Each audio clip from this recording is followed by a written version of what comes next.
सर्वमंगल मांगल्ये शिवे सर्वार्थ साधिके शरण्ये त्र्यंबिके गौरी नारायणी नमस्तुते।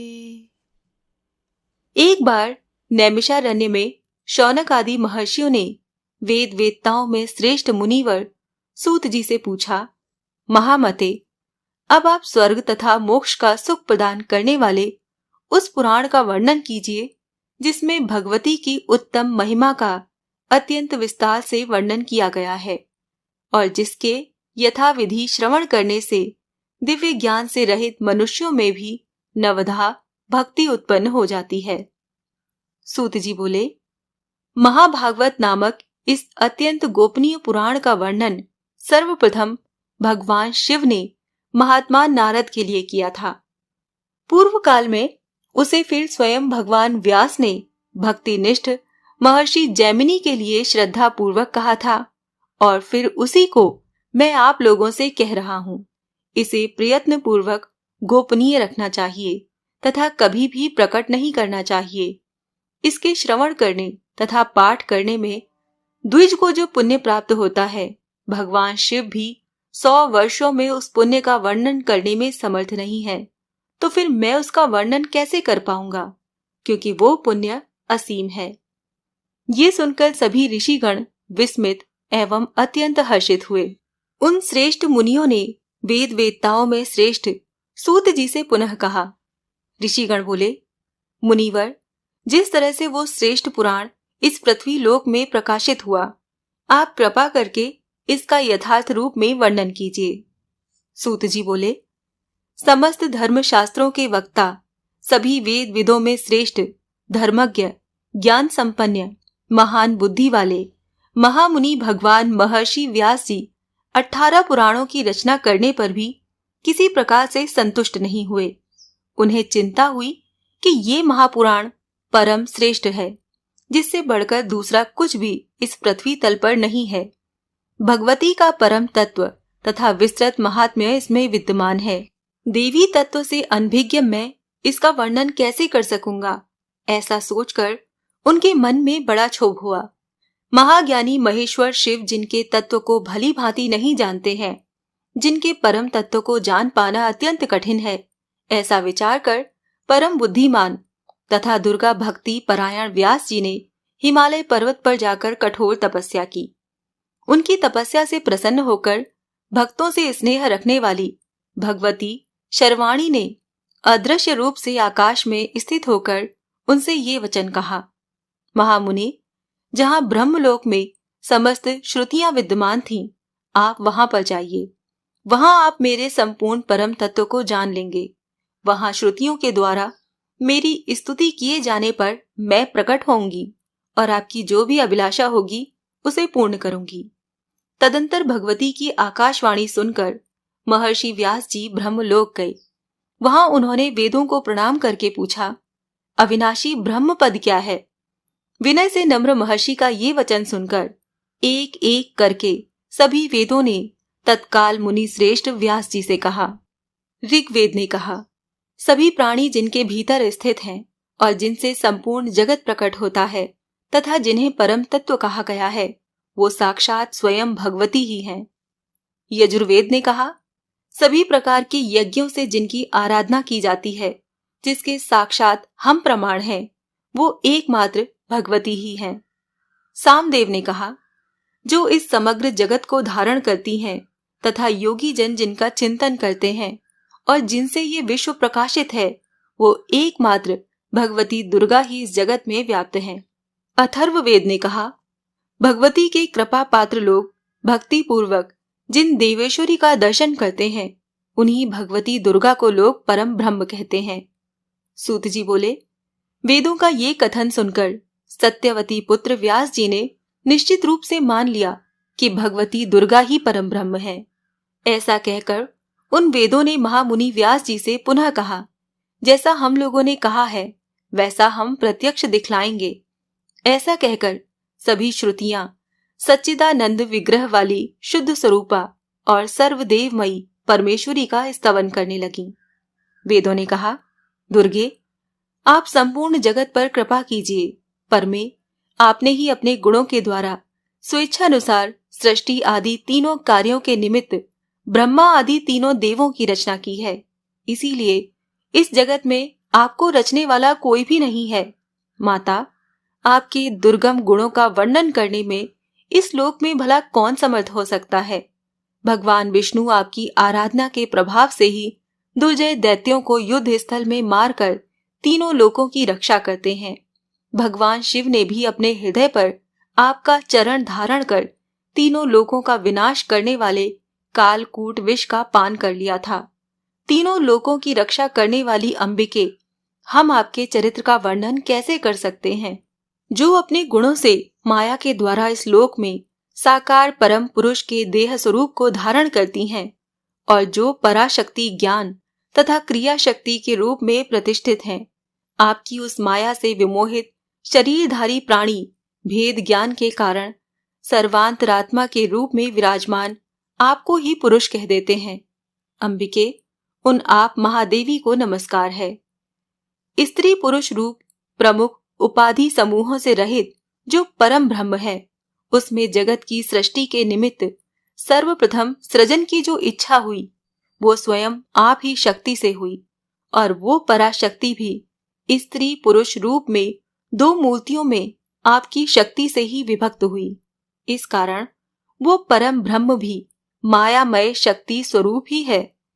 जिस प्रकार जल से उत्पन्न ओले आदि को देखकर मान्य जनों को ये जल ही है ऐसा ध्रुव निश्चय होता है, उसी प्रकार ब्रह्म से ही उत्पन्न इस समस्त जगत को देखकर ये शक्तियात्मक ब्रह्म ही है ऐसा मन में विचार होता है, और पुनः परात पर परम ब्रह्म में जो पुरुष बुद्धि है वो भी शक्ति स्वरूप ही है ऐसा निश्चित होता है। जगदम्बिके, देहधारियों के शरीर में स्थित षट चक्रों में ब्रह्मादि जो 6 विभूतियां सुशोभित हैं, वो प्रलयांत में आपके आश्रय से ही परमेश पद को प्राप्त होती हैं। इसीलिए शिवे, शिवादि देवों में स्वयं की ईश्वरता नहीं है, अपितु वो तो आप में ही है। देवी, एकमात्र आपके चरण कमल ही देवताओं के द्वारा वंदित हैं। दुर्गे, आप हम पर प्रसन्न हो। सूत जी बोले, इस प्रकार श्रुतियों के द्वारा वेद वचनों से स्तुत की गई सनातनी जगदम्बा सती ने अपना स्वरूप दिखाया। सभी प्राणियों के भीतर स्थित रहने वाली उन ज्योतिर् स्वरूपिणी भगवती ने व्यास जी के संशय का नाश करने के लिए इच्छा रूप धारण किया। उनकी आकृति हजारों सूर्यों की प्रभा से युक्त थी, करोड़ों चंद्रमाओं की कांति से सुशोभित हो रही थी, हजारों भुजाओं से संपन्न थी, दिव्य शास्त्रों से सुसज्जित थी, दिव्य अलंकारों से शोभायमान थी, और उनके शरीर पर दिव्य गंधों का लेप लगा हुआ था। वो सिंह की पीठ पर विराजमान थीं और कभी कभी शव पर सवार भी दिखाई पड़ती थीं। वो भगवती 4 भुजाओं से सुशोभित थीं। उनके शरीर की प्रभा नवीन मेघ के समान थी।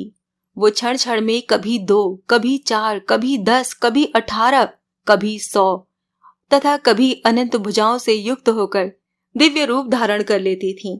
वो कभी विष्णु रूप में होकर उनके वाम भाग में लक्ष्मी का रूप धारण करके विराजमान दिखाई पड़ती थीं, कभी राधा सहित कृष्ण के रूप में हो जाती थीं, कभी स्वयं ब्रह्मा का रूप धारण करके उनके वाम भाग में सरस्वती के रूप में दृष्टिगत होती थीं, और कभी शिव का रूप धारण कर उनके वाम भाग में गौरी रूप से स्थित हो जाती थीं। इस प्रकार उन सर्वव्यापिनी ब्रह्म स्वरूपिणी भगवती ने अनेक प्रकार के रूप धारण कर व्यास जी का संशय दूर कर दिया। सूत जी बोले, इस प्रकार पराशर पुत्र व्यास जी भगवती का दर्शन करके उन्हें परम ब्रह्म के रूप में जानकर जीवन मुक्त हो गए। तदंतर भगवती ने उनकी अभिलाषा जानकर उन्हें अपने चरण तल में स्थित कमल के दर्शन कराए। मुनि व्यास जी ने उस कमल के 1000 दलों में परमाक्षर स्वरूप महाभागवत नामक पुराण को देखा। द्विजो, तब सिर झुकाकर स्तुति करते हुए देवी को सादर प्रणाम करके कृतकृत्य होकर वो महर्षि व्यास जी अपने आश्रम चले गए। उन्होंने भगवती के चरण में स्थित कमल में परमाक्षर स्वरूप पवित्र महाभागवत पुराण का जिस रूप में दर्शन किया था, उसी रूप में उसे प्रकाशित किया। उन्होंने अत्यंत स्नेहपूर्वक मुझे वो पुराण सुनाया और मैंने उसे सुना तथा सम्यक रूप से हृदय में धारण किया। अब मैं स्नेह के कारण आप लोगों से उस पुराण का वर्णन करूंगा। आप लोग प्रयत्न पूर्वक इसे गुप्त रखिएगा। हजारों अश्वमेध यज्ञ तथा सैकड़ों वाजपेय यज्ञ इस महाभागवत पुराण की 16वीं कला के भी तुल्य नहीं है। इस प्रकार महापातकी प्राणियों की भी रक्षा के लिए इस भूलोक में महाभागवत पुराण प्रकाशित हुआ। सूत जी बोले, बहुत से पौराणिक आख्यानों का श्रवण कर लेने के बाद मुनि श्रेष्ठ जैमिनी ने भूमि पर दंड की भांति गिरकर व्यास जी को प्रणाम करके उनसे आदर पूर्वक पूछा। जैमिनी बोले, समस्त वेद वेदताओं में श्रेष्ठ मुनिवर, आपको नमस्कार है। महामते, इस लोक में आपसे बढ़कर वक्ता और कोई नहीं है। मुने, आपके मुखार विंद से पुण्यमयी कथा सुनकर मैं कृतार्थ हो गया हूँ, कृतार्थ हो गया हूँ, कृतार्थ हो गया हूँ, इसमें संदेह नहीं है। अब एक दूसरी बात जो मेरे मन में चिरकाल से स्थित है, उसके विषय में सुनना चाहता हूँ। जगत के आदि में उत्पन्न भक्तों के दुर्गम कष्टों को दूर करने वाली तीनों लोकों की माता नित्य स्वरूपा सच्चिदानंद स्वरूपिणी जो भगवती दुर्गा है, ब्रह्मा आदि देवताओं के लिए भी दुर्लभ, जिनके दोनों चरणार बिंदों को अपने हृदय कमल पर धारण करते हुए विश्वेश्वर शिव शव रूप से स्थित हैं, उनके अनुपम महात्म्य आपने जो संक्षेप में वर्णन किया है, उससे मेरी तृप्ति नहीं हुई है। अतः महाभाग, अब आप उसका विस्तार से वर्णन करने की कृपा कीजिए। मुनि श्रेष्ठ, आपको नमस्कार है। ये मनुष्य शरीर अत्यंत दुर्लभ है। अनेक सैकड़ों जन्मों के बाद इसे प्राप्त कर जिसने उस भगवती महात्म्य का श्रवण नहीं किया, उसका जीवन व्यर्थ है। उनका वो वचन सुनकर सत्यवती पुत्र व्यास जी ने मुनिवर जैमिनी की प्रशंसा करके उनसे कहा। व्यास जी बोले, महामती जैमिनी, आप परम भक्ति तथा ज्ञान से युक्त हैं। वत्स, आपने इस समय बड़ी ही कल्याणप्रद बात पूछी है। इसके लिए आप साधुवाद के पात्र हैं, जिसका श्रवण करके भक्ति और धर्म से शून्य महान पापी मनुष्यों का भी इस लोक में पुनर्जन्म नहीं होता, और जिसे सुनकर पापी मनुष्य ब्रह्म हत्या आदि पातकों से भी छूट जाता है, उस कथा को आप सुनना चाहते हैं। अतः आप परम भाग्यशाली हैं। मुने, ब्रह्म हत्या आदि समस्त पाप भी तभी तक मनुष्य को ग्रस्त किए रहते हैं जब तक भगवती का चरित्र उसके कान में पड़ नहीं जाता। यदि सैकड़ों पाप किया हुआ मनुष्य भी इस दुर्गा चरित्र का श्रवण करता है तो उसे देखकर यमराज भी अपना दंड छोड़कर उसके चरणों पर गिर पड़ते हैं। मुने, उन भगवती के अतुलनीय महात्म्य को बता सकने में भला कौन समर्थ है, जिस महात्मा का अपने 5 मुखों से भगवान शंकर भी वर्णन नहीं कर सके हैं।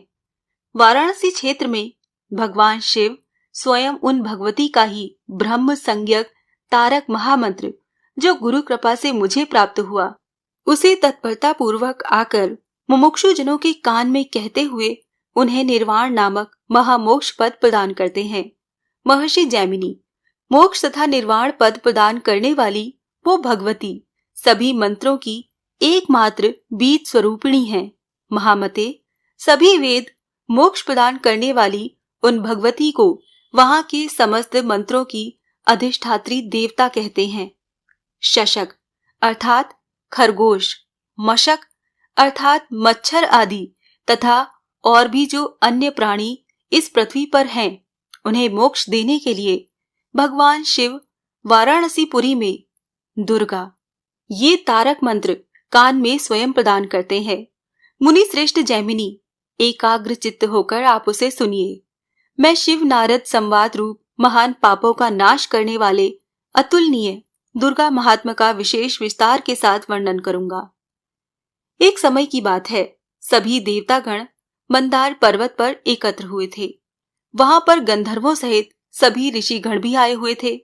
अनेक प्रकार के वृक्षों से व्याप्त सुगंधित और विकसित पुष्पों की गंध से दिशाओं को सुरभित करने वाले और सुमेरु शिखर के समान प्रतीत होने वाले उस रमणीक गिरि श्रेष्ठ मंद्रांचल के पृष्ठ पर बैठे हुए भगवान कृष्ण और भगवान शिव को देखकर महर्षि नारद मुनि ने हाथ जोड़कर विनम्रता पूर्वक भगवान शिव से पूछा।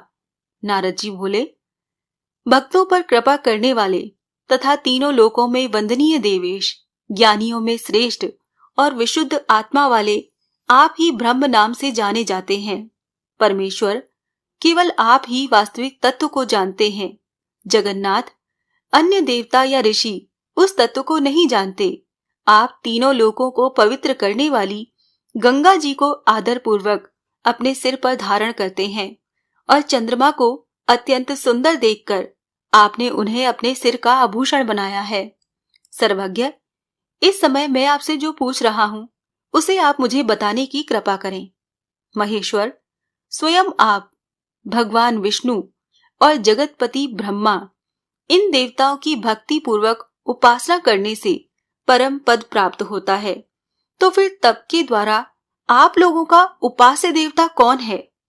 आपके समान इस बात को वाणी से बताने में इस भूमंडल में और कोई भी समर्थ नहीं है। कृपा मूर्ति महेश्वर, इस प्रकार के प्रभाव वाले आप लोगों के जो उपास्य देवता हैं, उनके विषय में मुझे भी अवश्य जान लेना चाहिए। अतः कृपा पूर्वक मुझे बताइए। व्यास जी बोले, मुनि श्रेष्ठ जैमिनी, इस प्रकार उन देवर्षि नारद का वचन सुनकर और उस पर बार बार विचार करके महादेव जी ने उनसे ये कहा। श्री महादेव जी बोले, तात, आपने जो बात पूछी है वो तो परम गोपनीय है। वत्स, ऐसी बात भला आपको बताने योग्य क्यों नहीं है? मुनि श्रेष्ठ, मैं आपको बताऊंगा।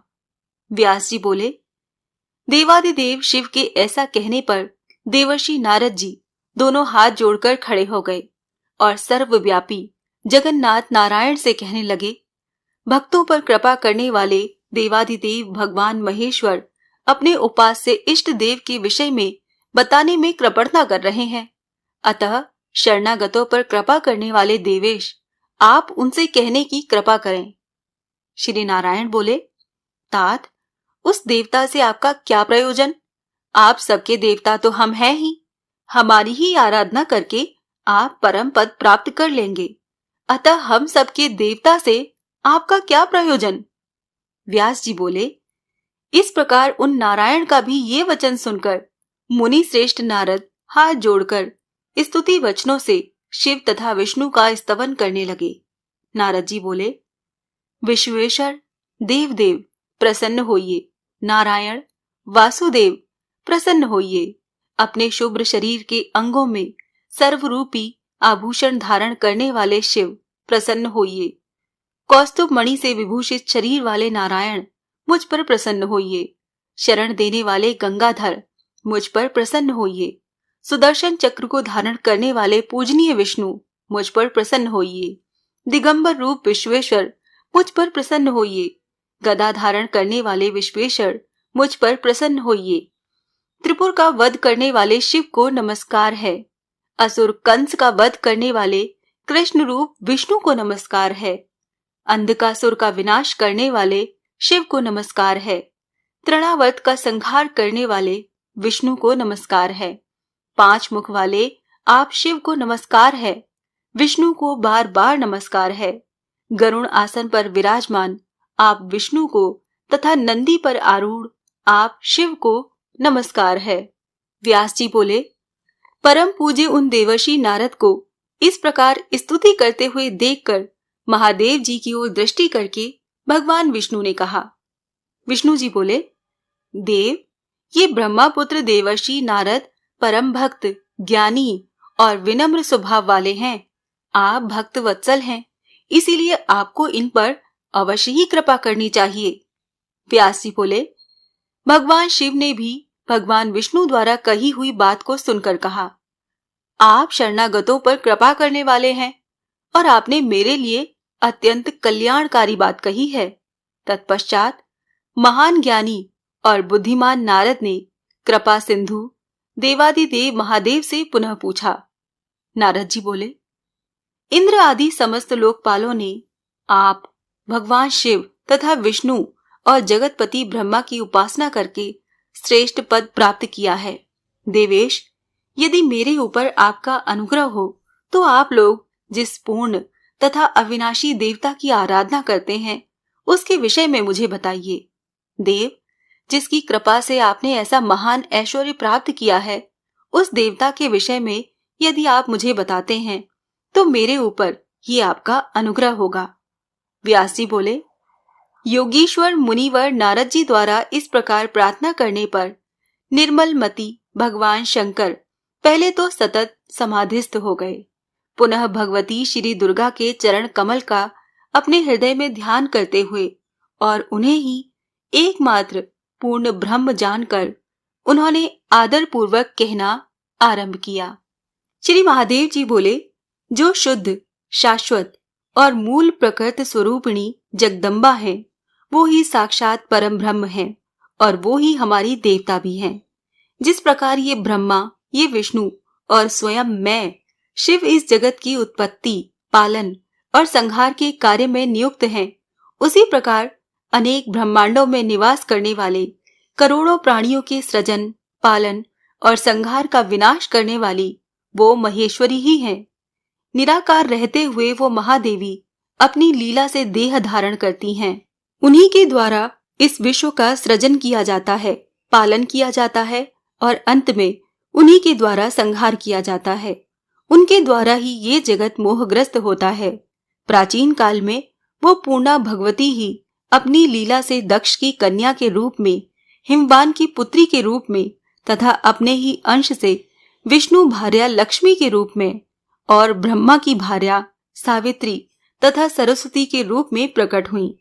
नारद जी बोले, देवेश, यदि आप मुझ पर प्रसन्न हैं और मेरे प्रति आपकी उत्तम प्रीति है, तब नाथ महामते मुझे विस्तार पूर्वक वो सब प्रसंग बताइए जिस प्रकार वो प्रकृति रूपा पूर्णा भगवती प्राचीन काल में दक्ष कन्या के रूप में अवतरित हुई और जिस प्रकार भगवान शिव ने उन ब्रह्म स्वरूपिणी को पत्नी के रूप में प्राप्त किया, जिस प्रकार वो हिमालय के घर में पुनः पुत्री होकर उत्पन्न हुई और फिर त्रिनेत्र महादेव ने उन्हें पत्नी के रूप में प्राप्त किया और जिस प्रकार उन्होंने 6 मुखों वाले कार्तिकेय तथा गजानन गणेश इन 2 महान बलशाली और पराक्रमी पुत्रों को जन्म दिया। श्री महादेव जी बोले, पहले ये जगत सूर्य, चंद्रमा, तारों, दिन रात, अग्नि, दिशा, शब्द, स्पर्श आदि से तथा अन्य किसी प्रकार के तेज से रहित था। उस समय श्रुति के द्वारा एकमात्र जिनका प्रतिपादन किया जाता है, ब्रह्म स्वरूपिणी वो भगवती विद्यमान थी। सच्चिदानंद विग्रह वाली वो प्रकृति रूपा भगवती शुद्ध ज्ञान से युक्त, नित्य, वाणी से परे, निर्वय योगियों के द्वारा कठिनता से प्राप्त होने वाली, सर्वत्र व्याप्त रहने वाली, उपद्रवों से रहित, नित्यानंद स्वरूपिणी तथा सूक्ष्म और गुरुत्व आदि गुणों से परे हैं। उन भगवती की सृष्टि करने की इच्छा हुई। उस समय रूप रहित होते हुए भी प्रकृति स्वरूपिणी उन पराम्बा ने अपनी इच्छा से शीघ्र ही प्रसन्नता पूर्वक रूप धारण कर लिया। उनका विग्रह निखरे हुए काजल के समान था, विकसित कमल के समान सुंदर मुख था, 4 भुजाएं थी, नेत्र लाल वर्ण के थे, बाल खुले हुए थे और दिशा रूपी वस्त्र से सुशोभित स्थूल तथा उन्नत स्तन धारिणी ज्योतिर्मयी वो सिंह की पीठ पर विराजमान थी। तदंतर उन्होंने अपनी इच्छा से अपने रजस, सत्व और तमोगुण के द्वारा शीघ्र ही चैतन्य रहित एक पुरुष की सृष्टि की। सत्व आदि तीनों गुणों से युक्त उस उत्पन्न पुरुष को देखकर भगवती ने स्वेच्छा से उस पुरुष में सृष्टि करने की अपनी इच्छा का समावेश किया। ये देखकर वो शक्तिमान पुत्र तीनों गुणों के आश्रय से ब्रह्मा, विष्णु और शिव नाम वाले 3 पुरुषों के रूप में प्रकट हो गया। इस पर भी सृष्टि नहीं हो रही है, ऐसा देखकर उन भगवती ने उस पुरुष को जीवात्मा और परमात्मा इन 2 रूपों में विभक्त कर दिया। इसके बाद वो प्रकृति अपनी इच्छा से स्वयं अपने को भी 3 भागों में विभक्त कर माया, विद्या और परमा इन 3 रूपों में प्रकट हो गईं।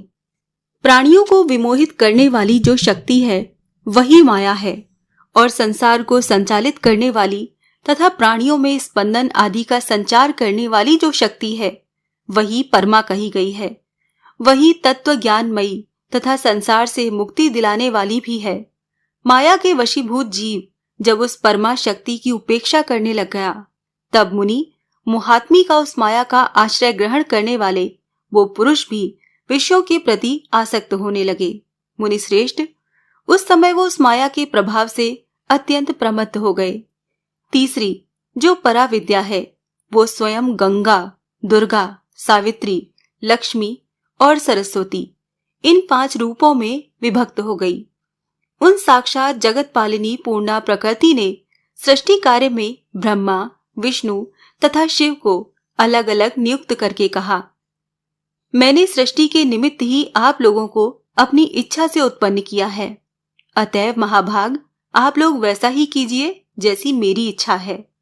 ब्रह्मा अनेक प्रकार के विचित्र तथा असंख्य स्थावर और जंगम प्राणियों की निर्बंध भाव से उत्पत्ति करें।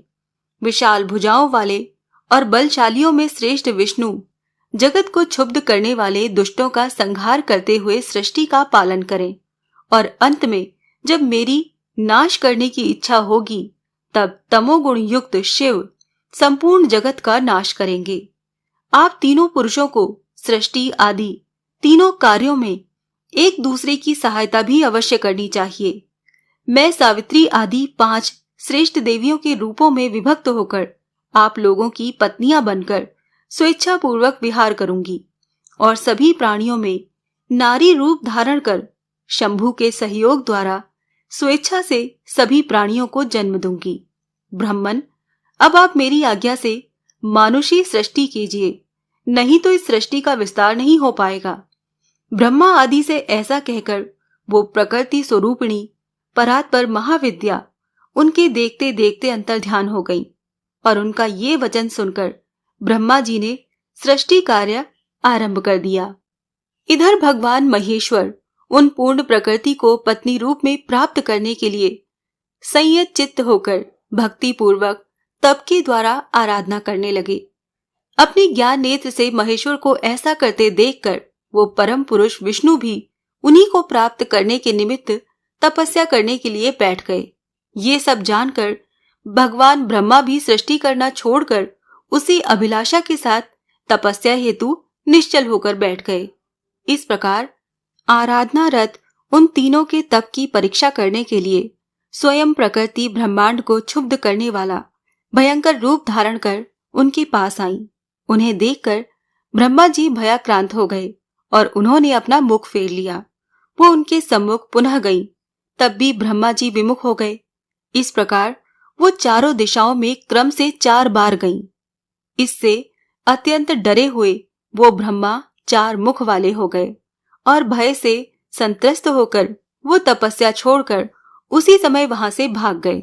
इसके बाद महान भय उत्पन्न करने वाली वो प्रकृति वहां पर शीघ्र पहुंची जहां परम पुरुष विष्णु एकाग्रचित होकर तप कर रहे थे। उन्हें देखकर 1000 सिर, 1000 नेत्र तथा 1000 पैरों वाले वो विष्णु भी उस समय भयभीत हो गए और तपस्या छोड़कर आंखें बंद किए हुए जल के अंदर प्रविष्ट हो गए। इस प्रकार उन दोनों की तपस्या भंग हो जाने पर भीषण रूप वाली वो प्रकृति महेश के पास गई, किंतु वो किसी भी तरह उनका ध्यान भंग करने में समर्थ नहीं हो सकी। अपने विज्ञान विशेष से भगवान शिव भयंकर रूप वाली देवी प्रकृति को परीक्षा के लिए आई हुई जानकर समाधि में ही बैठे रहे। उससे अत्यंत प्रसन्न हुई प्रकृति स्वरूपिणी श्रेष्ठ भगवती, जो गंगा स्वरूप में स्वर्ग में स्थित हैं, भगवान शिव को देवी पूर्णा के स्वरूप में प्राप्त हुई। उन्होंने अपनी पूर्व प्रतिज्ञा के अनुसार अपने अंश से सावित्री होकर पति रूप में ब्रह्मा जी को प्राप्त किया। महामते, इसी प्रकार उन्होंने अपने ही अंश से लक्ष्मी होकर विष्णु को पति रूप में प्राप्त किया और अपने ही अंश से सरस्वती के रूप में वो भगवती प्रतिष्ठित हुई। इसके बाद महामते, समाधि भंग हो जाने के अनंतर उन लोक पितामह ब्रह्मा ने पृथ्वी आदि महाभूतों तथा अन्य तत्वों की उत्पत्ति करके मरीचि, अत्रि, पुलह, क्रतु, अंगिरा, प्रचेता, वशिष्ठ, नारद, भृगु और पुलत्स्य, इन 10 मानस पुत्रों का सृजन किया। महामते, ये सभी 10 पुत्र समान गुण प्रभाव वाले थे। इसके बाद उन्होंने दक्ष आदि प्रमुख प्रजापतियों तथा मनुष्यों की उत्पत्ति की। तदंतर उन्होंने मानसी पुत्री संध्या और मनोभव कामदेव को उत्पन्न किया तथा पुनः स्वर्ग, मृत्युलोक एवं पाताल लोक में स्त्री पुरुषों को विमोहित करने के लिए काम रूप उस पुरुष को स्वयं नियुक्त कर दिया। प्रजापति ब्रह्मा ने सभी प्राणियों में विमोह उत्पन्न करने के उद्देश्य से उन्हें पुष्पमय धनुष तथा पुष्पमय 5 बाण प्रदान किए। तत्पश्चात ब्रह्मा जी ने अपने उत्तम शरीर को 2 भागों में विभक्त किया। उनके शरीर के बाएं आधे भाग से शत्रुपा नामक सुंदर रूप वाली स्त्री उत्पन्न हुई और दाएं आधे भाग से सुवायंभुव नाम वाले मनु उत्पन्न हुए। उन्होंने कामदेव के 5 पुष्प बाणों से आहत मनोहर मुस्कान युक्त उस सुंदर अंगों वाली शत्रुपा को भार्या के रूप में ग्रहण किया। मुने, तत्पश्चात उन स्वयंभुव मनु ने उस शत्रुपा से 3 कन्याएं तथा 2 पुत्र उत्पन्न किए। देवर्षिवर वो आकुति, देवहूति और प्रसूति नाम की कन्याएं थीं तथा प्रियव्रत और उत्तानपाद नाम के पुत्र थे।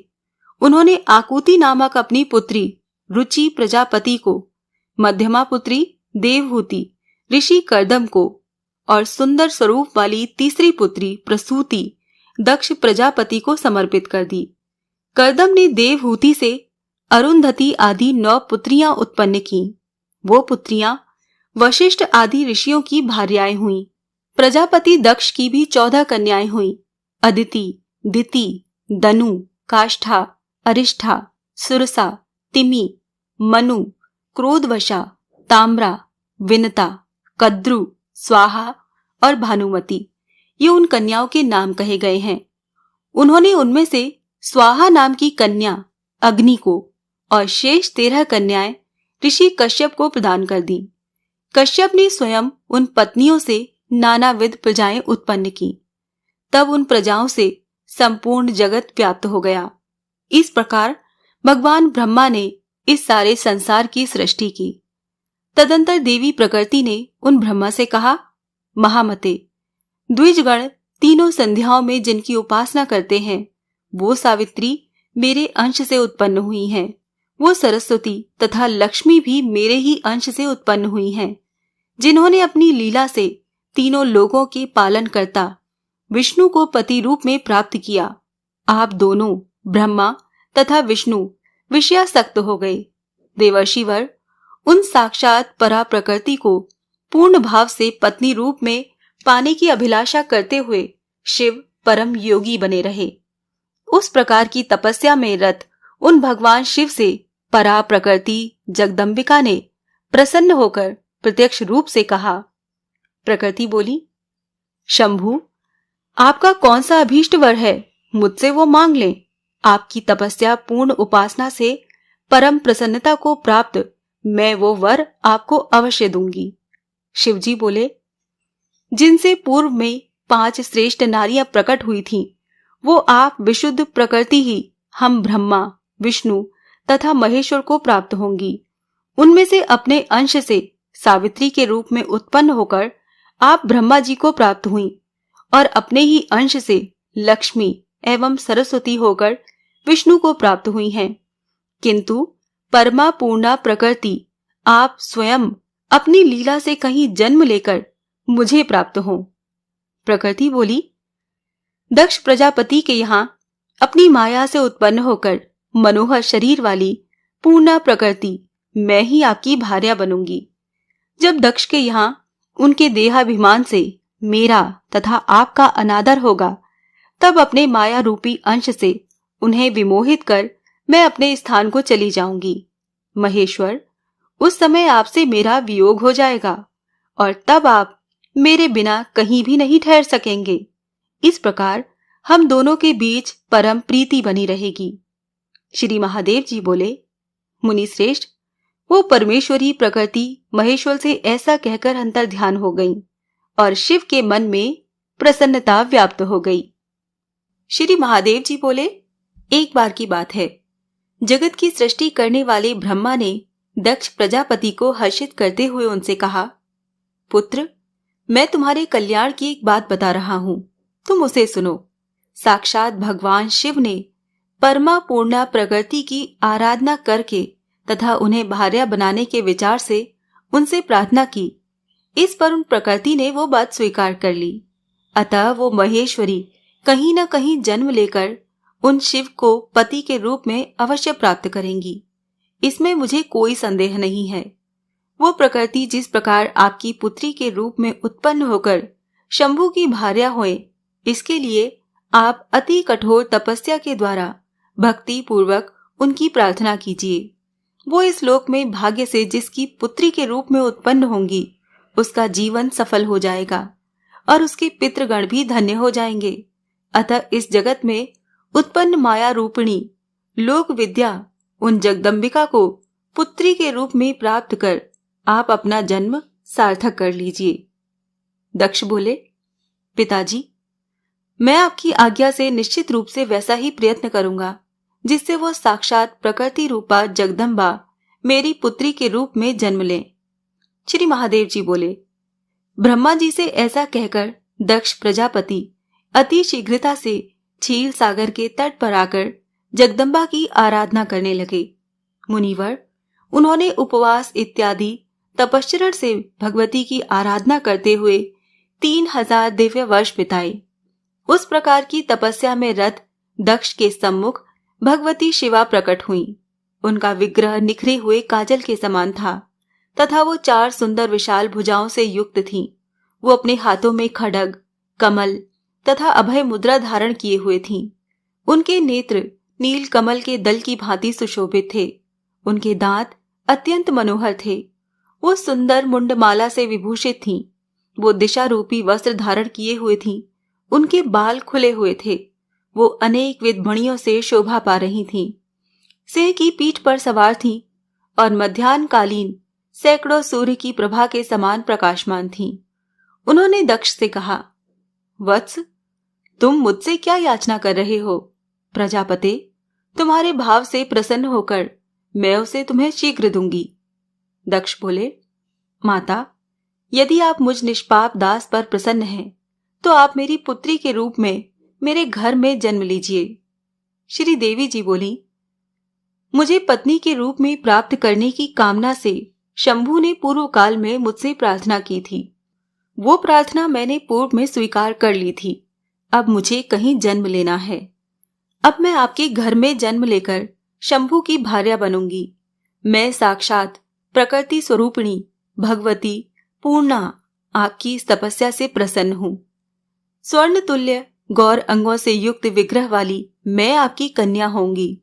सुंदर शरीर वाली तथा सौम्य रूप वाली मैं तभी तक आपके यहाँ रहूंगी जब तक आपकी तपस्या का पुण्य क्षीण नहीं हो जाता। पुनः तपस्या का पुण्य क्षीण होने पर जब आपके द्वारा मेरा अनादर होगा, तब मैं इसी तरह का विग्रह धारण कर अपनी माया से इस स्थावर जंगममय संपूर्ण जगत को विमोहित करके अपने धाम चली जाऊंगी। श्री महादेव जी बोले, मुनि श्रेष्ठ, तीनों लोकों की जननी तथा उत्तम गुणों वाली प्रकृति देवी दक्ष से ऐसा कहकर उनके देखते देखते अचानक अंतर्ध्यान हो गईं और इसके बाद प्रजापति दक्ष ने भी अपने घर जाकर ब्रह्मा जी से उस वरदान के विषय में बताया जिसे जगत धात्री भगवती ने प्रसन्न होकर उन्हें दिया था। तत्पश्चात उन आद्या सनातनी पूर्णा प्रकृति ने जन्म लेने के लिए सर्वगुण संपन्ना दक्ष पत्नी के गर्भ में प्रवेश किया। तदंतर दक्ष पत्नी प्रसूति ने शुभ दिन में एक कन्या को जन्म दिया। वो कन्या प्रकृति स्वरूपिणी भगवती पूर्णा ही थी। उस कन्या के अंग गौर वर्ण के थे। करोड़ों चंद्रमा के समान उनकी आभा थी। खिले हुए कमल के समान उनके बड़े बड़े नेत्र थे। वो 8 भुजा लताओं से सुशोभित थीं और उनका मुख अति सुंदर था।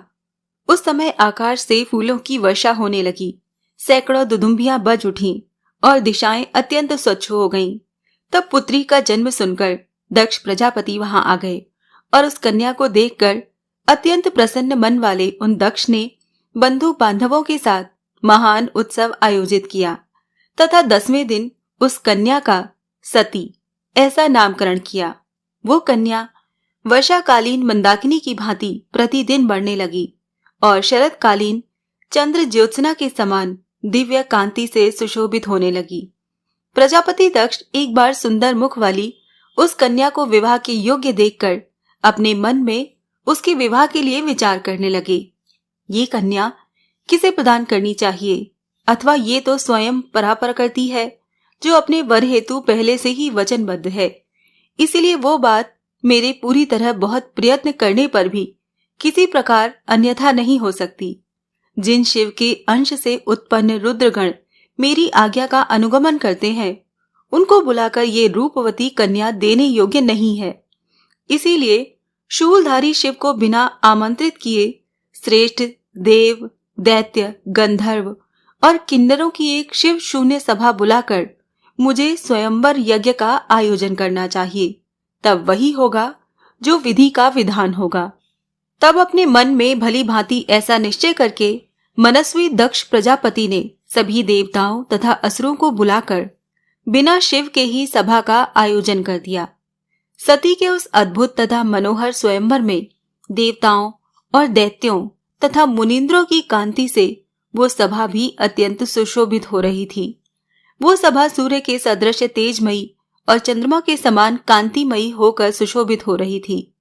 मुनिवर दिव्य माला और वस्त्र तथा प्रभामय स्वर्ण के मुकुट धारण किए हुए श्रेष्ठ देवगण उस सभा में विराजमान थे। मणियों तथा स्वर्ण से सजाए गए उनके रथों, घोड़ों और हाथियों एवं विभिन्न वर्णों के ध्वजों, छत्रों तथा पताकाओं, इन सभी से सुसज्जित वो दक्षपुरी कांति युक्त होकर शोभा पा रही थी। सैकड़ों हजारों नगाड़े, मृदंग और ढोल बजने लगे। उस ध्वनि से सारा आकाश गूंज उठा। उस सभा में गंधर्वगण मनोहर गीत गा रहे थे और सैकड़ों हजारों श्रेष्ठ अप्सराएं आनंदित होकर नाच रही थीं। इसके बाद प्रजापति दक्ष ने शुभ समय आने पर त्रैलोक्य सुंदरी उस कन्या सती को सभा में बुलाया।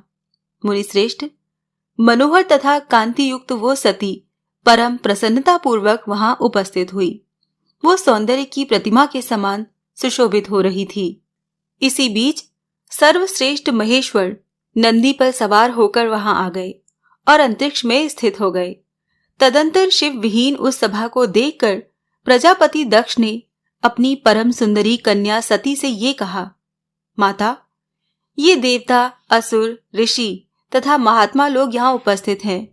इनमें जो भी आपको अच्छा प्रतीत होता है, उस गुणवान तथा सुंदर रूप वाले को माला पहनाकर आप उसका वरण कर लें।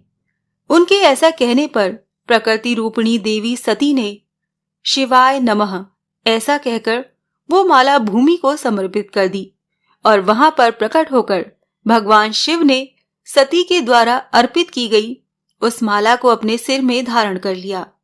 रत्नों से विभूषित समस्त अंगों वाले, करोड़ों चंद्रमाओं के समान प्रभा वाले दिव्य माला तथा वस्त्र धारण करने वाले, दिव्य गंधों से लिप्त शरीर वाले, खिले हुए कमल के समान 3 सुंदर नेत्र वाले, दिव्य रूपधारी भगवान सदाशिव सती के द्वारा प्रदत्त उस माला को धारण कर प्रसन्नता पूर्वक सभी देवताओं के देखते देखते उस स्थान से सहसा अंतर ध्यान हो गए।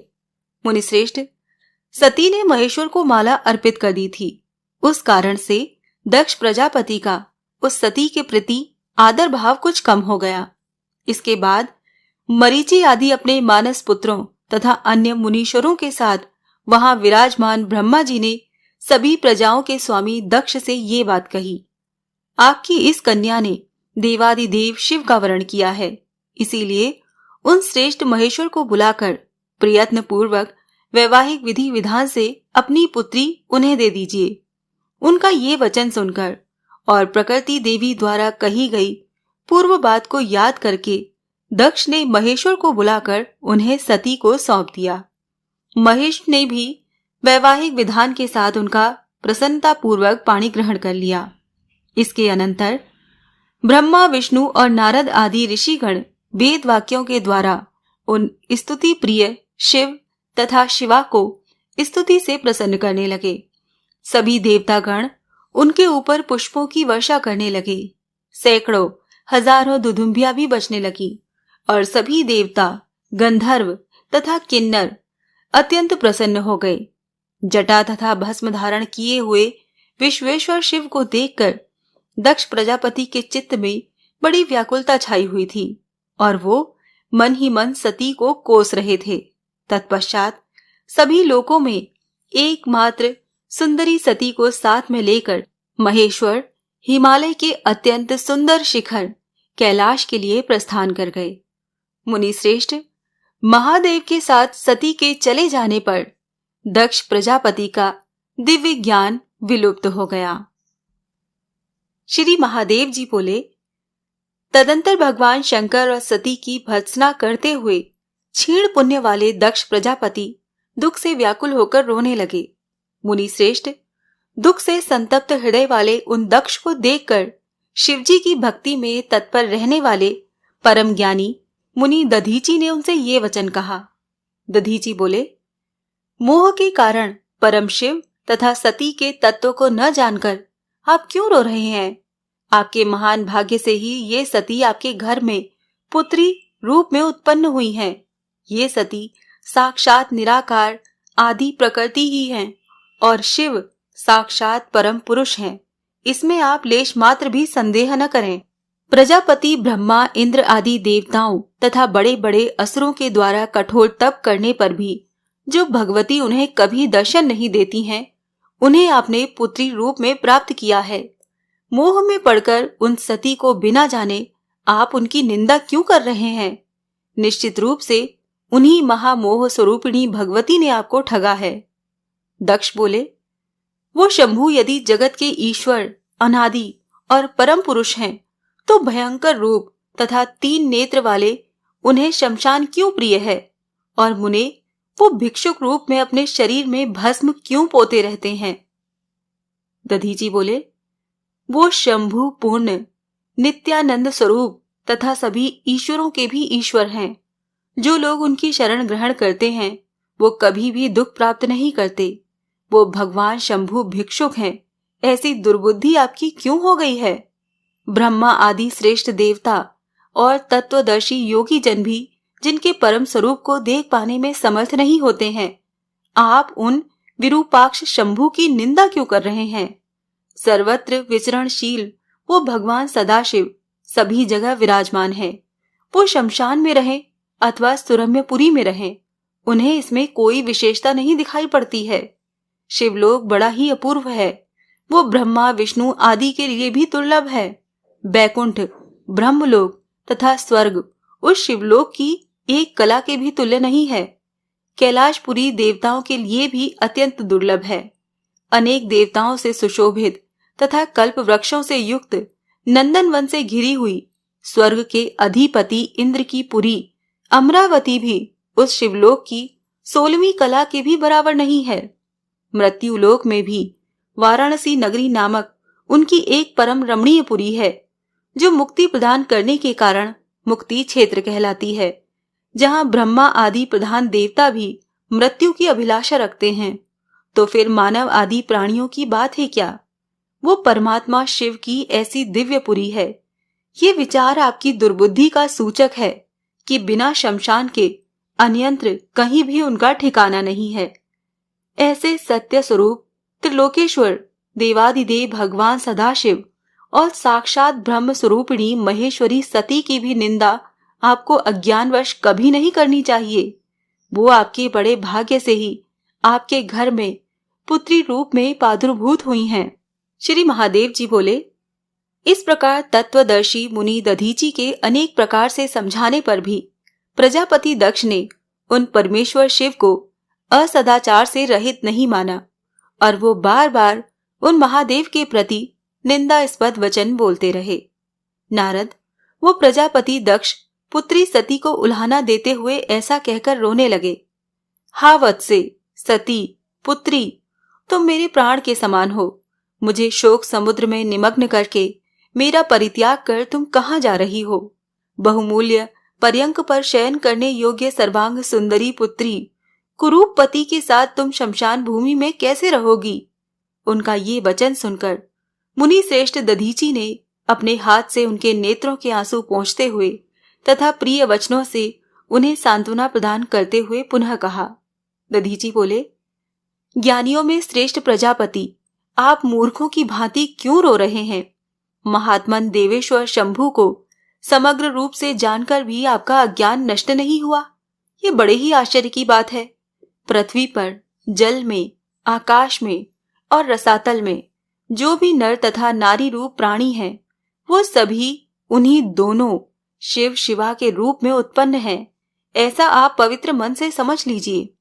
प्रजापति, आप इन महेश्वर को यथार्थ रूप से साक्षात अनादि परम पुरुष के रूप में जान लीजिए और इन सती को त्रिगुणात्मिका चिदानंद स्वरूपिणी परात्पर प्रकृति के रूप में ही समझिए। इन परात्पर सती को भाग्यवश अपनी पुत्री रूप में तथा विश्वेश्वर शिव को उनके पति के रूप में प्राप्त करके भी यदि आप अपना सौभाग्य नहीं मानेंगे तो विधाता के द्वारा ठगे गए आपको बहुत संताप होगा। प्रजापति, इस सच्चाई को सुनो। शोक से व्याकुल तथा कल्याण की इच्छा रखने वाले तुम सती को प्रकृति के रूप में तथा शिव को परम पुरुष के रूप में जान लो। दक्ष बोले, मुनीश्वर, आप ये सत्य कह रहे हैं कि मेरी पुत्री सती प्रकृति रूपा है और शिव ही सनातन पुरुष तथा तीनों लोकों के ईश्वर हैं। मुनि श्रेष्ठ, ये सुनकर भी मेरी बुद्धि दृढ़ता पूर्वक वैसी नहीं हो पा रही है कि महेश्वर से बढ़कर दूसरा देवता नहीं है।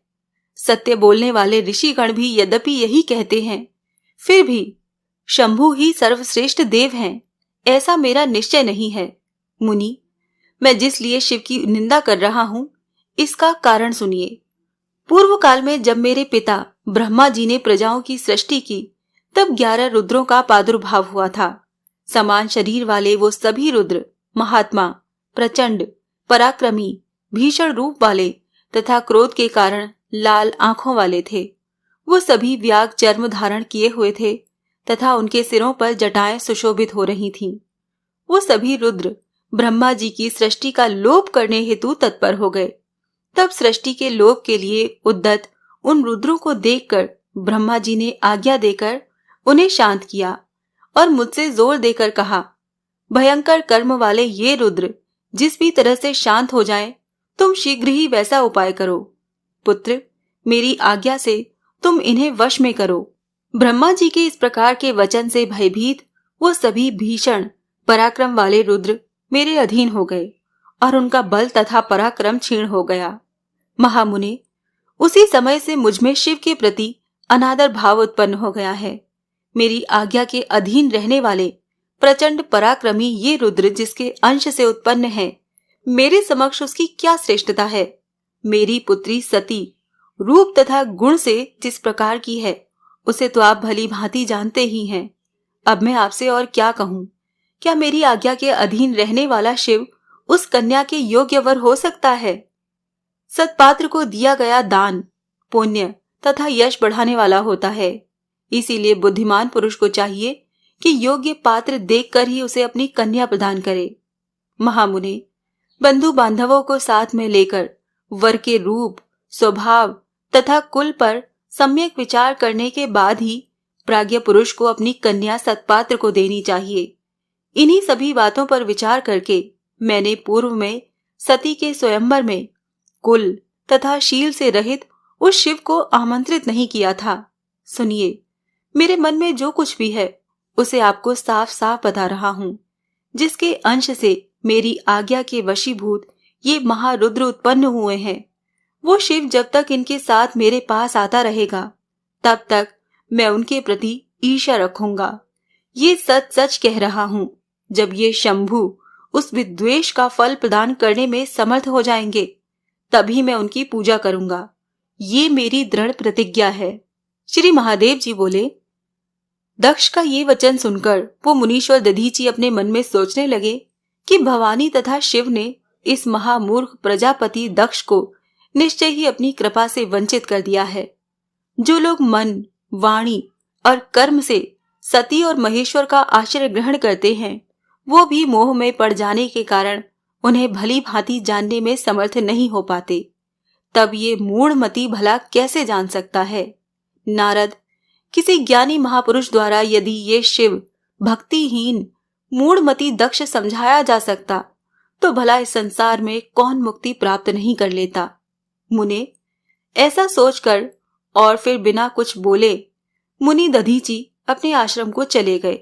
इसके बाद दक्ष प्रजापति दुख से बार बार लंबी लंबी सांसें लेते हुए अपने भवन में प्रविष्ट हो गए। श्री महादेव जी बोले, हिमालय के श्रेष्ठ शिखर पर सती के साथ महादेव जी के आ जाने पर सभी देवगण भी वहां पहुंच गए। महर्षिगण, देव पत्नियां, सर्प, गंधर्व एवं हजारों किन्नरियां वहां पहुंच गई। सखियों के साथ मेरुदुहिता, गिरीन्द्र वनिता, मेनका तथा मुनि पत्नियां भी वहां आ गईं। परम आह्लादित देवताओं ने आकाश से पुष्प वृष्टि की। मुख्य अप्सराएं नाचने लगीं और श्रेष्ठ गंधर्व गान करने लगे। सभी स्त्रियां समारोह पूर्वक विवाह से संबंधित मांगलिक कार्य करने लगीं और सभी प्रथम गणों ने प्रसन्न होकर भगवान शंकर एवं सती को प्रणाम किया और वो ताली बजा बजाकर नाचने तथा गीत गाने लगे। तदंतर सभी श्रेष्ठ देवगण सती और देवेश भगवान शंकर को प्रणाम कर तथा उनकी अनुज्ञा प्राप्त कर अपने अपने स्थान को चले गए। मुनि श्रेष्ठ, उसी प्रकार अन्य सभी लोग प्रसन्नता पूर्वक अपने अपने स्थान को चले गए तथा मेनका आदि स्त्रियां भी चली गईं। परम सुंदरी कोमलांगी सती को देखकर मेना मन में सोचने लगी, जिसकी ये पुत्री है वो माता धन्य है। मैं प्रतिदिन यहाँ आकर सुमुखी सती की आराधना करके पुत्री भाव से इसे प्राप्त करने की प्रार्थना करूंगी, इसमें कोई संशय नहीं है। इस प्रकार गिरिराज पत्नी मेना मन में विचार करके त्रिलोक माता अंबिका को कभी भी नहीं भूल पाई। शंकर प्रिया सती के घर प्रतिदिन आकर वो उनके प्रति परम स्नेह भाव से प्रीति बढ़ाने लगी। तदंतर एक बार बुद्धिमानों में श्रेष्ठ ज्ञानी और शिव भक्त नंदी, जो दक्ष की सेवा में थे, वहां आए और उन्होंने भगवान महेश को भूमि पर दंडवत गिरकर प्रणाम किया। वो बोले, देवादिदेव प्रभु, मैं प्रजापति दक्ष का सेवक और ब्रह्मर्षि दधीची का शिष्य हूँ, जो आपके प्रभाव को जानने वाले संत हैं। देवेश, शरणागत वत्सल, आप मुझे मोहित मत कीजिए। मैं आपको साक्षात परमेश्वर और परमात्मा के रूप में जानता हूँ। मैं सृष्टि, स्थिति और संहार कारिणी भगवती सती को मूल प्रकृति के रूप में जानता हूँ। इस प्रकार कहकर नंदी ने भक्तों पर कृपा करने वाले भगवान शंकर का अपनी परम भक्तिपूर्ण गदगद वाणी से स्तवन किया। नंदी बोले, शिव, आप त्रिलोकी के आदि परम पुरुष हैं और समस्त जगत के सृष्टि, पालन एवं संहार करने वाले भी आप ही हैं। देवश्रेष्ठ, वरदायक भवानीपति, आप ऐश्वर्य युक्त, युवक, वृद्ध और एकमात्र ब्रह्म हैं। हिमधवल कांति से युक्त शशि समूह को पराजित करने वाला और अर्ध चंद्र धारण किए चंद्रमा के समान 5 मुखों वाला सुंदर आपका स्वरूप अचिंत्य है। निर्मल नागमणि से सुशोभित सर्वरूपी आभूषण को सिर पर धारण करने वाले और ब्रह्मादि देवताओं के द्वारा पूजित युग चरण कमल वाले आपको मैं नमस्कार करता हूँ। इस पृथ्वी पर जो व्यक्ति निरंतर भक्ति अथवा अभक्ति पूर्वक भी आपकी नित्य पूजा करते हैं, आपके नामों का संकीर्तन करते हैं और आपके मंत्र का निरंतर जप करते हैं, वो आपके चरणों की सन्निधि प्राप्त कर निरंतर स्वर्ग में रमण करते हैं। प्रभु पशुपति, आप देवादिदेव को छोड़कर दीनों पर दया करने वाले और कौन हैं? श्री महादेव जी बोले, मुने, नंदी की ऐसी स्तुति सुनकर भगवान शंकर उससे बोले, नंदी, तुम्हारी क्या इच्छा है, मांगो, वो मैं तुम्हें देता हूं। नंदी ने कहा, जगदीश्वर, मैं आपका हमेशा निकट रहने वाला दास बना रहूं और अपनी आंखों से नित्य आपके दर्शन करता रहूं, यही आपसे याचना करता हूं। शिवजी बोले, वत्स, जो तुमने मांगा है निश्चित रूप से वही होगा। अवश्य ही तुम हमेशा मेरे समीप निवास करोगे। पृथ्वी पर जो मानव इस स्रोत से भक्ति पूर्वक मेरी स्तुति करेंगे, उनका तीनों लोकों में कभी अशुभ नहीं होगा। इस मृत्यु लोक में दीर्घ काल तक रहकर वो अंत में मोक्ष प्राप्त करेंगे। महामते, तुम मेरे इन प्रथम गणों के अधिपति होकर मेरे इस शिवलोक में निवास करो। नंदी, तुम मेरे प्रिय भक्त हो। श्री महादेव जी बोले, मुनि श्रेष्ठ, इस प्रकार वर प्राप्त करके भगवान शंकर के प्रभाव से नंदी शिव के गणों के अधिपति हो गए।